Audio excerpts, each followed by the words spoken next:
Welcome to the latest Notes from the Control Tower, and in this episode I'm going to discuss my view of the state of World of Warplanes as we enter 2023. Hello there, and I hope those of you who have had your Christmas thoroughly enjoyed it, and those of you who are yet to have it will have a grand time. Whatever, I hope we all have a better 2023 than we had 2022. With respect to World of Warplanes, 2022's big news is on the screen in front of you. And it was the announcement in March that Wargaming would leave Russia and Belarus. And to cut a long story short, the businesses in Russia and Belarus were transferred to Leicester. And subsequently, a chance was offered to people holding accounts where they had been playing on the CIS server to transfer them across to the EU server. And that really came into force when the server was shut down. The CIS server was shut down on the 13th of December, and we have had a considerable number of players come across to the EU server from that server. Now, at first blush, this is a good thing, because if there are more players in the game, and there certainly are, we're regularly seeing battles, certainly at low to mid tiers, with 7 or 8 players. I have yet to see any with 9, but that's coming, I'm sure. And even at high tiers, we're seeing 5 or 6 players, and this is a big increase. And that might encourage Wargaming to pay more attention to World of Warplanes and start developing it a little bit more. Back in 2019, it looked like the game was dead. There was no development occurring whatsoever. So we have come a long way since then. However, as you'll hear a little bit later in this video, I don't think it's all good news about the CIS players.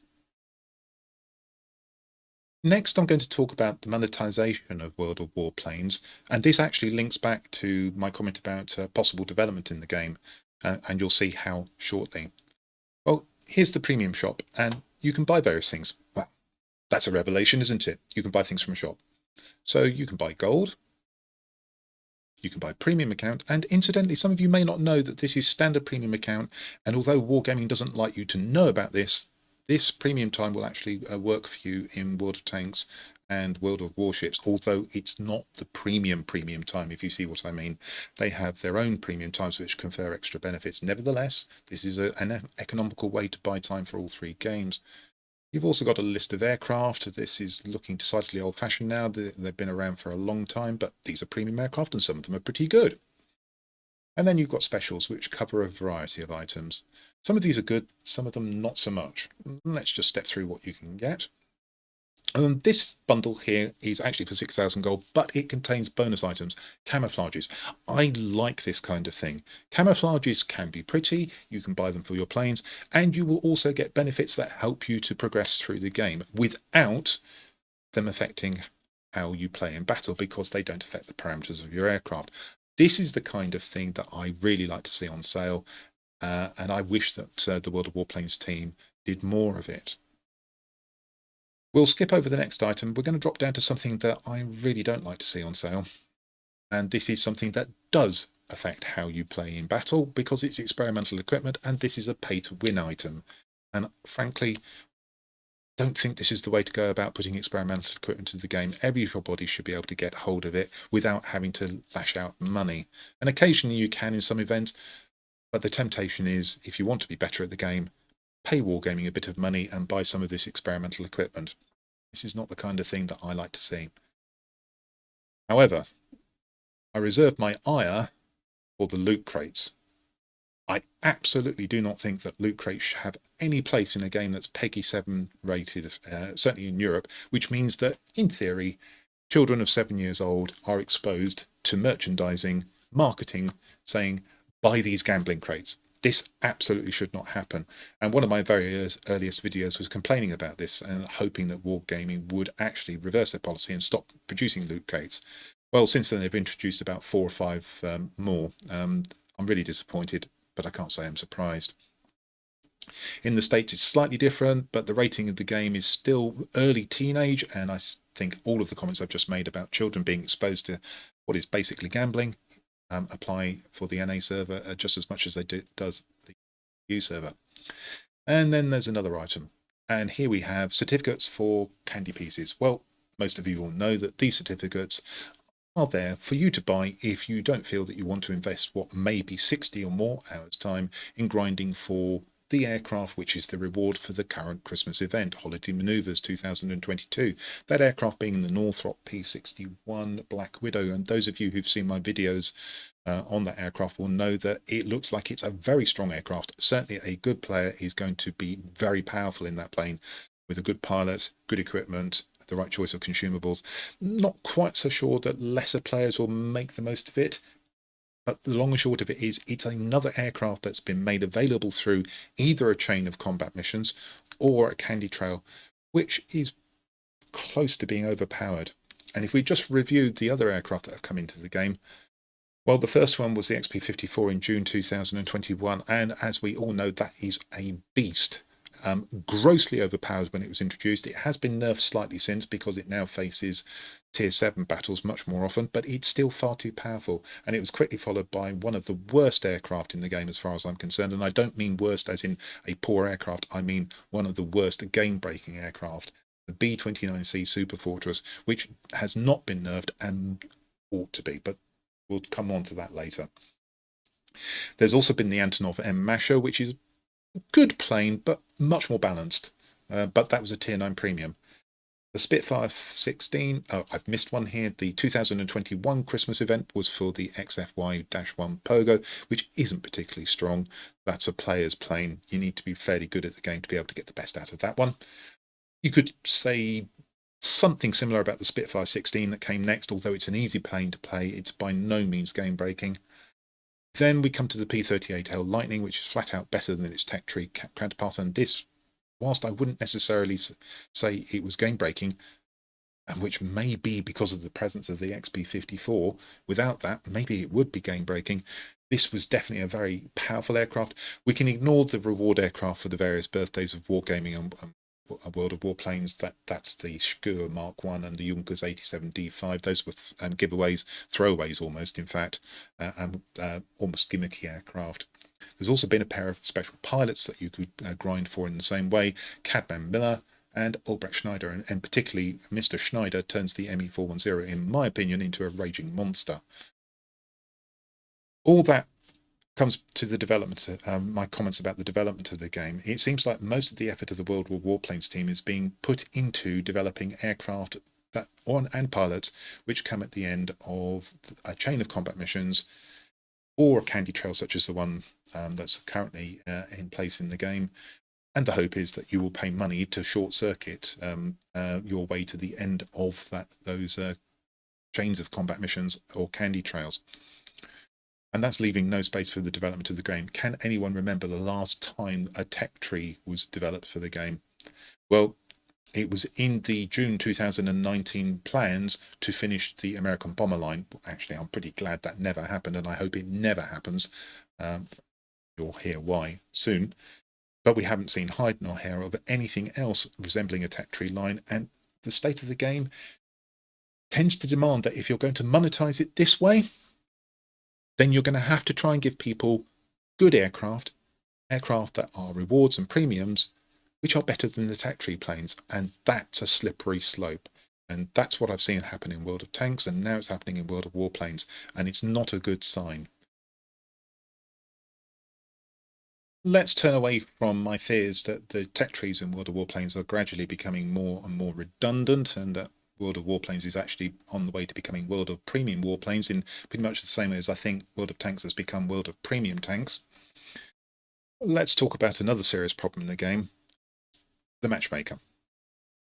Let me say straight away that if you're a low-tier player just coming into the game, and even a mid-tier player, probably this isn't so much of a concern for you, and indeed probably the overpowered high-tier aircraft aren't either. And World of Warplanes at low tiers particularly, and probably still at mid tiers, is a hugely enjoyable game in which you chase around looking for red things to shoot down, and that's fine.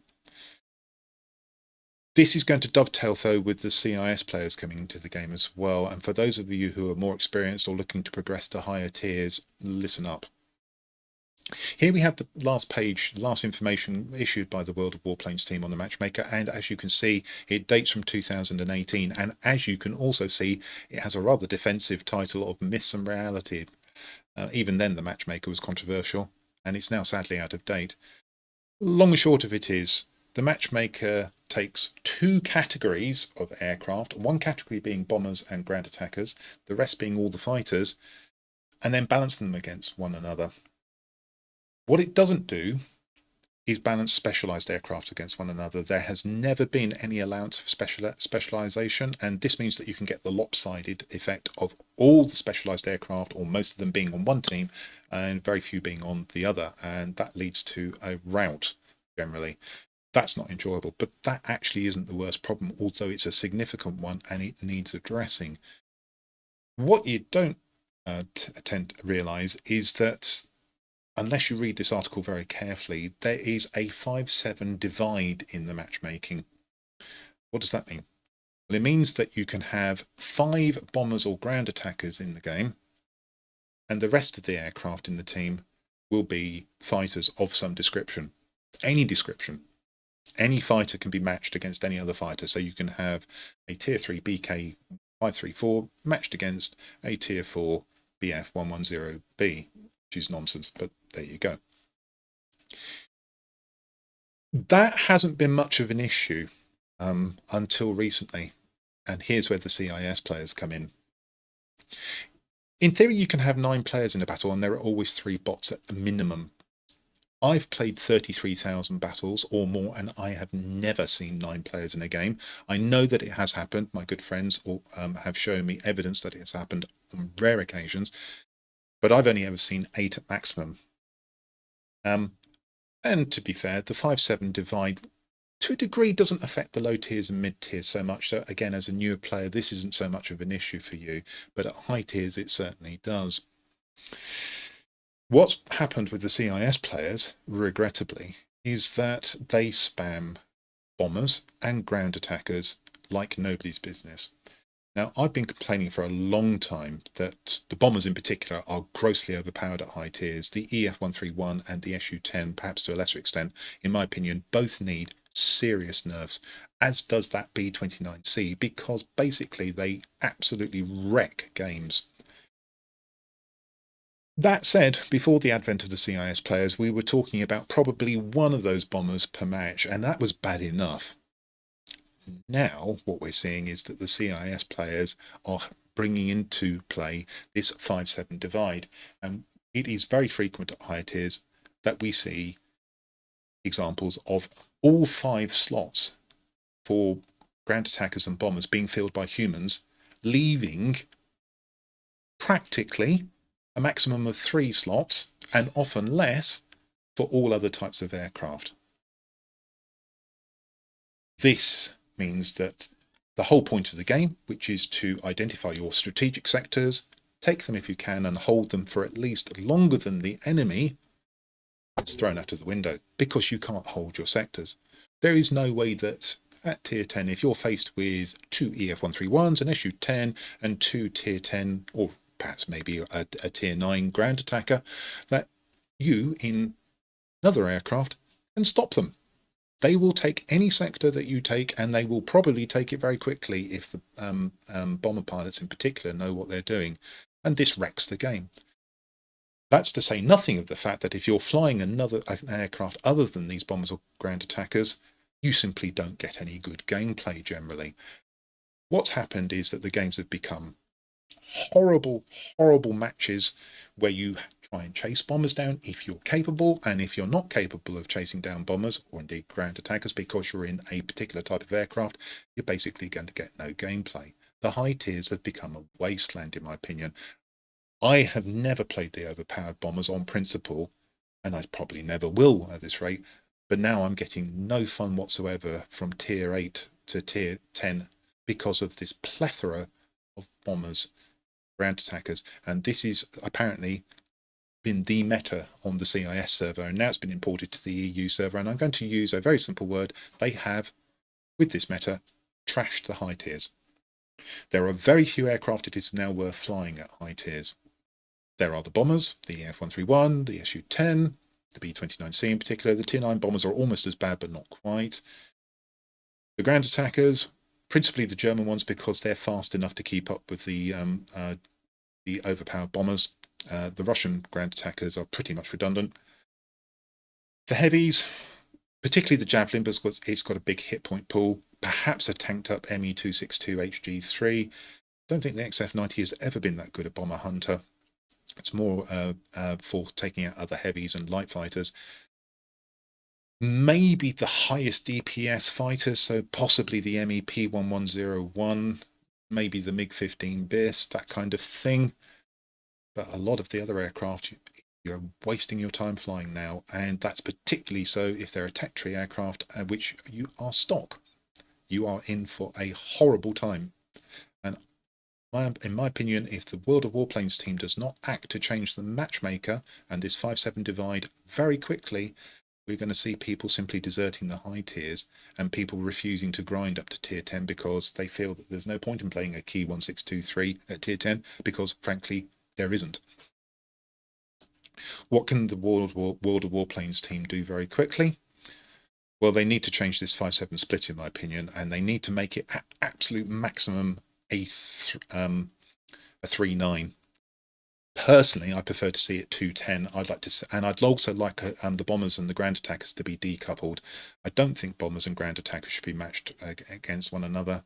I think that the bombers should always be matched against one another, and I also think a human bomber must always be opposed by, in the current state of affairs, be opposed by another player in a bomber. They're simply too powerful, those aircraft. Possibly not so much the ground attackers, but they still need to be limited as well. And that way we might get back some reasonable, interesting and varied gameplay at the high tiers, because currently we haven't got that. Leaving that to one side, we absolutely also need to have those bombers nerfed. The EF-131 and the SU-10 have been nerfed a little, but by no means have they been nerfed enough. And frankly, most of the people I've spoken to who fly these bombs say that they haven't really noticed the nerf having much effect. You may not know, if you're a newer player, that back in 2018, the World of Warplanes team nerfed bombing because of what was then seen to be a massive issue with the A26B Invader and the RB-17. Basically, people would fly the first of those on the floor at 0 feet and bomb everything very quickly, and then scoot off to another sector, and the RB-17 would fly at slightly higher altitudes and do exactly the same and be too fast to counter. So what they did was they made it much harder. Basically, the A26B Invader was stopped from bombing at very low level because the bombs would start damaging your aircraft, and they also slowed those bombers down a lot. So it's not unknown for premium aircraft to be nerfed by Wargaming, the World of Warplanes team. They need to do that with the EF-131 because what they did with the EF-131 and the SU-10 was reintroduce low-level bombing, and that has got to be stopped. Bombers need to be at high level where the heavies can take them on, and they also need an awful lot of other things doing to them. They probably need their reload speeds nerfing. They probably need their hit points nerfing. Certainly the Boeing's the B-29C Super Fortress definitely needs its hit points nerfing. They need their rear gunners nerfing. They're far too powerful. Anybody who's sat behind anybody who's got a specialized gunner in one of those bombers regrets it. It's as simple as that. And it is very difficult to maneuver into position to attack them from the front. And when you've got 4 or 5 of them in a battle, it's impossible to get in front of them all because that takes time, and you haven't got that time. Well, I wish I could say to you it was just the high tiers that are being affected, but as an experienced player, you can see other issues at low and mid tiers. Now, again, as a newer player, you may not perceive these because you're still grappling with the game and trying to get used to the mechanics and all that. But one of the things that the CIS players do at low to mid tiers is swarm. What do I mean by swarming? That's the behavior where you take a sector and then you all leave it and go off to another sector, regardless of whether or not the sector you've just taken is strategically important. So a military base is taken and then everybody leaves it and doesn't defend it. Meanwhile, the other team is swarming as well. Well, if they're both doing it, perhaps it's not so much of an issue, you might think. Well, unfortunately, this then brings in to focus the relative abilities of the players, and the long and short of it is we are seeing far more routes and stomps in World of Warplanes, and I think routes and stomps are extremely unpleasant and unenjoyable games. And in fact, it's one of the two major reasons that I left World of Tanks. I was sick to death of routs and stomps, games being over in 3 or 4 minutes. Those are no fun at all for anybody, in my opinion. And now it's happening in World of Warplanes. There is something that can be done about this, and I implore the World of Warplanes team to do it very soon, and that is perhaps to take the aggregate win rate of both teams and try and balance it as best they can to try and stop routs and stomps. There's nothing that can be done about swarming behaviour. It's apparently known in Wargaming HQ that the players from Russia, maybe some of the other CIS regions and other countries that used to play on that server, like to be in your face, brawling, and do not really care for the subtleties of the game, good tactical play. So I'm afraid we've got a permanent change, it would appear, and swarming behaviour is here to stay. But there is something that can be done about routes and stomps, and that needs to be done. Those of you coming across the landing page for World of Warplanes are promised breathtaking air battles with planes of the Golden Era. Well, I've certainly had my breath taken away by something else in the game recently. This may be linked to the advent of the CIS players, but personally I don't think it is. I'm talking about criticals. What are criticals? Criticals are shots fired by enemy planes or bots that do significant module damage to your aircraft. Perhaps they take out the tail, perhaps they take out the engine, perhaps they injure your pilot. These are all known as criticals.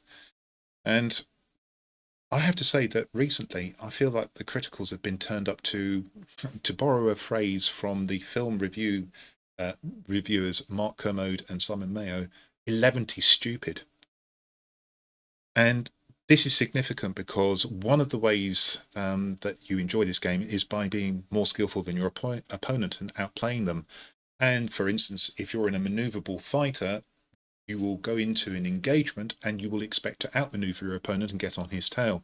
Or if you're in a high energy aircraft, you'll zoom in, shoot the aircraft, and then zoom away before he can do anything about it. These are good approaches and skillful approaches to combat.